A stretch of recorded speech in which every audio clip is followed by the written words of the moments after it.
పొన్నియిన్ సెల్వన్ ఒక ఇతిహాసం, ఒక మహాసామ్రాజ్యం, ఒక అద్భుతమైన సాహసం. ఈరోజు మనం ఆ కథ ఎక్కడైతే మొదలయ్యిందో అక్కడికే వెళ్లబోతున్నాం. చరిత్ర, కల్పన రెండూ కలిసే ఆ అద్భుత ప్రపంచంలోకి అడుగుపెట్టడానికి సిద్ధంగా ఉన్నారా? పదండి వెళ్ళిపోదాం. ఇక్కడ చూడండి, రచయిత మనల్ని కేవలం ఒక కథ చదవమని చెప్పట్లేదు. తనతో పాటు కాలంలో ప్రయాణం చేద్దాం రండి అని పిలుస్తున్నారు. ఈ ఒక్క వాక్యంతో మనం కేవలం పాఠకులం కాదు, ఆ కథలోకి భాగమైపోతామన్నమాట. సరే, ఇక మన ప్రయాణం మొదలు. 982. ఇది కేవలం ఒక నంబర్ కాదు, ఇదొక టైం మిషీన్. మన వేగంగా 1000 సంవత్సరాలు వెనక్కి వెళ్తున్నాం, 10వ శతాబ్దం నాటి చోళుల స్వర్ణయుగంలోకి. అసలు కథ ఇక్కడి నుంచే మొదలవుతుంది. వీరాణం సరస్సు. ఇది కేవలం ఒక లొకేషన్ కాదు, రాబోయే కథలో ఇదొక ముఖ్యమైన పాత్ర అని చెప్పొచ్చు. ఊహించుకోండి, ఒడ్డున నిలబడి చూస్తే అవతలివైపు కనిపించినంత పెద్ద సరస్సు. అందుకే కల్కిగారు దాన్ని సరస్సు అనలేదు, సముద్రం అన్నారు. చోళుల పవర్కి, వాళ్ల విజన్కి ఇది ఒక పర్ఫెక్ట్ ఎగ్జాంపుల్. సరే, సముద్రమంత పెద్దది అని అంటున్నాం, బానే ఉంది. కాని నిజంగా దాని సైజెంత? కథలో కాథం అనే పదం వాడారు. ఒక కాథం అంటే సుమారు 16 కిలోమీటర్లు. ఇప్పుడు ఆ సరస్సు సైజుని ఒక్కసారి ఇమాజిన్ చేసుకోండి. ఒక్కసారి ఈ పోలిక చూడండి. చోళలకు ముందు ఆ ప్రాంతాన్ని పాలించిన పల్లవులు కట్టిన సరస్సులతో పోలిస్తే ఈ వీరాణం సరస్సు ఒక మహాసముద్రం లాంటిది. మన కథానాయకుడు దృష్టిలో అయితే ఆ పాత సరస్సులన్నీ దీని ముందు చిన్న నీటిగుంటలో అంతే. చోళల ఇంజనీరింగ్ టాలెంట్కి ఇంతకంటే పెద్ద నిదర్శనం ఇంకేం కావాలి? ఇంతకీ ఇంత పెద్ద సరస్సుకి నీళ్లు ఎక్కడ్నుంచొస్తాయి? దానికి మూలం శక్తివంతమైన కొల్లిడం నది. ముఖ్యంగా ఆడిమాసం 18వ రోజున ఆ సరస్సు నిండి పొండిపొర్లుతుంటే అది కేవలం నీరు కాదు, ఆ రాజ్యపు సంపద, శ్రేయస్సు పొండిపొర్లుతున్నట్టే లెక్క. 74. ఈ నెంబర్ ఎందుకంత ముఖ్యం అనుకుంటున్నారా? ఈ సరస్సులో నీటిని రాజ్యంలోని ప్రతీ మూలకు తీసుకెళ్లే కాలువలివి. ఈ 74 కాలువలే చోళదేశాన్ని సస్యశ్యామలం చేసే జీవనాడులన్మాట. ఇప్పుడు మనం చూస్తున్న ఈ అద్భుతమైన దృశ్యాన్ని మన కళ్లతో కాదు, ఇంకొకరి కళ్లతో చూడబోతున్నాం. పరిచయం చేస్తున్నాను, మన కథానాయకుడు వంధ్యదేవన్. ఇతనే వల్లవరాయన్ వంద్యదేవన్. ఒక యోధుడు, కాని కత్తి తిప్పడంలోనే కాదు, ప్రకృతి ఆనందాన్ని ఆస్వాదించడంలో కూడా దిట్ట. చూడండి, తన గుర్రం అలసిపోయిందని దాన్ని వేగంగా నడపకుండా నెమ్మదిగా వెళ్తున్నాడు. ఈ ఒక్క చిన్న విషయంలోనే అతని క్యారెక్టరేంటో మనకు అర్థమైపోతుంది. వందియదేవన్ కేవలం సరస్సును చూడట్లేదు, దాన్ని నిర్మించిన వారి గురించి ఆలోచిస్తున్నాడు. ఇంతకి అద్భుతాన్ని సృష్టించిన ఆ చోడుల పవర్, వాళ్ల కీర్తి ఎలాంటిదో అతని ఆలోచనల ద్వారానే మనకు తెలుస్తుంది. ఇంత పెద్ద సరస్సు, అసలు ఇంతటి అద్భుతాన్ని ఎవరు ఊహించి ఉంటారు?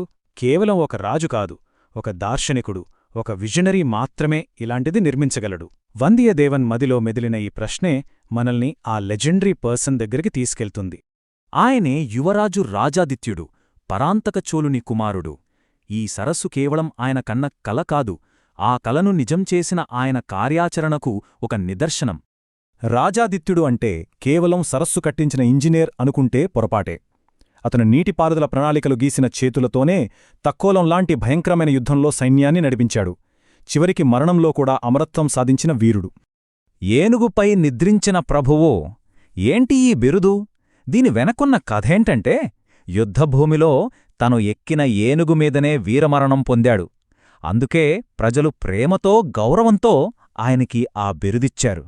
అతని పరాక్రమానికి ఇదొక శాశ్వత చిహ్నం. అసలు చోళుల గొప్పతనం వెనుకున్న సీక్రెటేంటి? వందియదేవన్ ఆలోచిస్తున్నట్టు అది వాళ్ళ బ్యాలెన్స్. వాళ్ల పరాక్రమం ఎంత గొప్పదో, వాళ్ల న్యాయం కూడా అంతే గొప్పది. వాళ్ల న్యాయం ఎంత పటిష్టంగా ఉండేదో, వాళ్ల భక్తి కూడా అంతే స్ట్రాంగ్గా ఉండేది. ఏది ఎక్కువ కాదు, ఏది తక్కువ కాదు, అన్నీ పర్ఫెక్ట్ బ్యాలెన్స్. సరే, ఇప్పటిదాకా మనం చూసిన అంశాలన్నీ కలిసి ఒక అద్భుతమైన కథకు ఎలా పునాది వేశాయో ఒక్కసారి చూద్దాం. ఓకే, ఒకవైపు చోళుల శక్తికి, వాళ్ల సంపదకు చిహ్నం లాంటి ఈ సరస్సు, మరోవైపు ఈ అద్భుతాన్ని మన కళ్లకు కట్టినట్టు చూపిస్తున్న మన హీరో. వీటన్నిటికీ బ్యాక్డ్రాప్గా ఒక గొప్ప సామ్రాజ్యపు చరిత్ర. ఈ మూడు కలిస్తేనే పొన్నియిన్ సెల్వన్ కథ. సరే, మనం ఈరోజు 1000 సంవత్సరాల వెనక్కి వెళ్తున్నాం. అద్భుతమైన చోళ సామ్రాజ్యంలోకి. అంతా పండుగలా ప్రశాంతంగా కనిపిస్తోంది. కాని ఆ ప్రశాంతత వెనుక ఓ పెద్ద తుఫాను దాగి ఉందని ఎవ్వరికీ తెలియదు. ఇది వీరత్వం, విధేయత, ఇంకా కొన్ని ప్రమాదకరమైన రహస్యాల కథ. వినండి ఆ పాటని. కావేరీ నది ఒడ్డున ఇది మారుమోగిపోతోంది. ఇక్కడి ప్రజలకు ఆ నదే జీవనాధారం.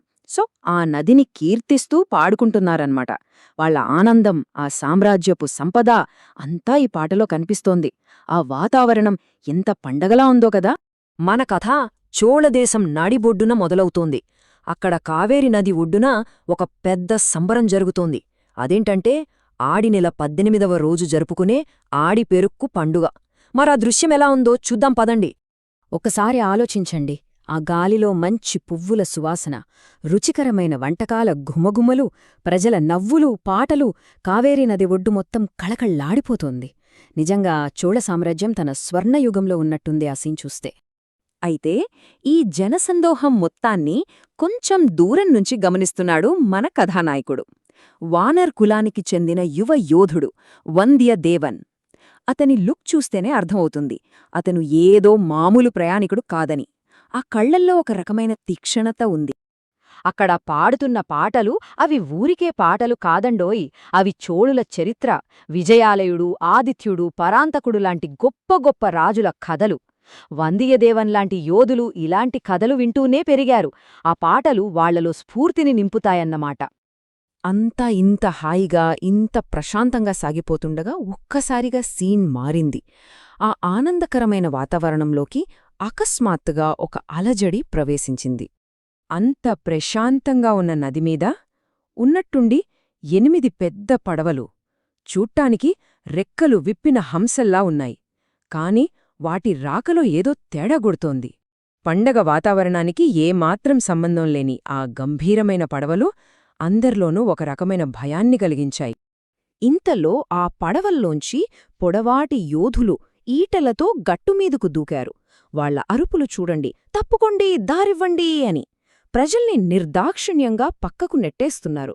ఇది కేవలం దారి చేసుకోవడం కాదు, ఇది వాళ్ల అధికారాన్ని చూపించడం. ఇప్పుడు వంద్యాదేవంతో పాటు అక్కడున్న అందరి మధ్యలోనూ ఒకటే ప్రశ్న: అసలు ఎవరు వీళ్ళు?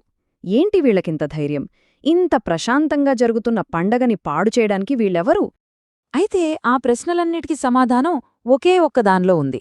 అదే ఆ పడవల మీద రెపరెపలాడుతున్న ఒక జెండా. ఆ జెండానే వాళ్ళెవరో చెబుతుంది.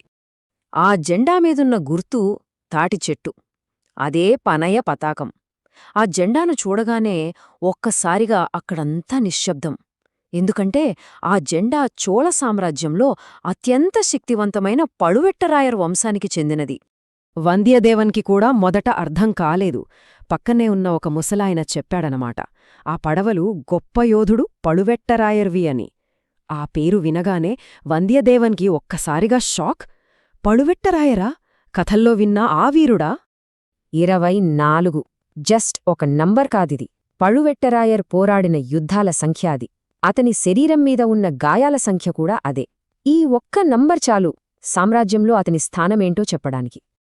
అంటే ఆయన కేవలం ఒక యుద్ధవీరుడు మాత్రమే కాదు. ఆలోచించండి, ధనాధికారి. అంటే మొత్తం సామ్రాజ్యపు ఖజానా తాళాలు ఆయన చేతిలో ఉన్నట్టే.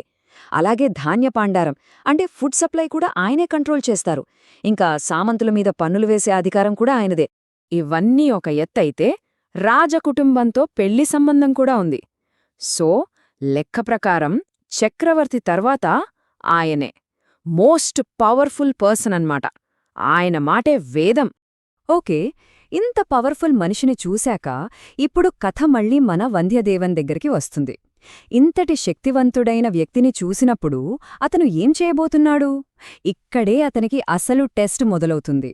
ఎవరికైనా అంతే కదా, చిన్నప్పట్నుంచి కథలు కథలుగా విన్న ఒక లెజెండ్ కళ్ల ముందు కనిపిస్తే కలవాలనిపించదా? వంద్యదేవన్కి కూడా సరిగ్గా అదే అనిపించింది. ఆయన్ని కలవాలనే బలమైన కోరిక కలిగింది. కాని సరిగ్గా అదే టైంలో యువరాజు ఆదిత్య కరికాలన్ చెప్పిన మాటలు గుర్తొచ్చాయి. ఒక రకంగా అది వార్నింగ్ అన్నమాట. ఎంత పెద్దవాళ్లైనా సరే నువ్వు రహస్య సందేశాలు తీసుకెళ్తున్నావని ఎట్టి పరిస్థితిలోనూ చెప్పొద్దు అని. అసలు వంద్యదేవన్ మిషన్ ఏంటంటే 2 సీక్రెట్ లెటర్స్ డెలివరీ చెయ్యాలి. ఒకటి చక్రవర్తికి, ఇంకోటి ఆయన చెల్లెలు యువరాణికి. కాని కండిషన్స్ చూడండి. తంజావూర్లో ఎవ్వర్నీ నమ్మద్దు, గొడవలకు దూరంగా ఉండాలి, అన్నిటికంటే ముఖ్యంగా పழுవేట్టరాయర్ విషయంలో చాలా జాగ్రత్తగా ఉండాలి అని యువరాజు స్ట్రిక్ట్గా చెప్పాడు. ఇప్పుడు చూడండి పరిస్థితి. ఒకవైపు తను చిన్నప్పణ్నుంచి హీరోగా చూసిన పழுవట్టరాయర్, మరోవైపు ప్రాణమిచ్చి కాపాడాల్సిన యువరాజు ఆజ్ఞ. ఏం చేయాలి? తన కోరికను ఫాలో అవ్వాలా లేక కర్తవ్యాన్ని నెరవేర్చాలా? పెద్ద డైలమా. ఒక్క క్షణం అంతే. వందియదేవన్ నిర్ణయం తీసుకున్నాడు. తన కోరికను అణుచుకున్నాడు. గుర్రాన్ని వెనక్కి తిప్పి ఆ ప్రదేశం నుంచి దూరంగా వెళ్ళిపోయాడు. ప్రస్తుతానికైతే డ్యూటీనే గెలిచింది. కానీ అతని అసలు ప్రయాణం ఇప్పుడే మొదలైంది.